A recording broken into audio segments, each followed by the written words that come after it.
ஒன்றுமில்லாமலே நின்ற என்னை கைபிடித்து நடத்தும் பேரன்பு எந்தன் பெரும் குறைகள் கண்ட பின்னும்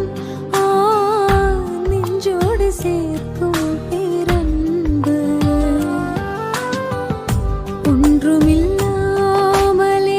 நின்ற என்னை கைபிடித்து நடத்தும்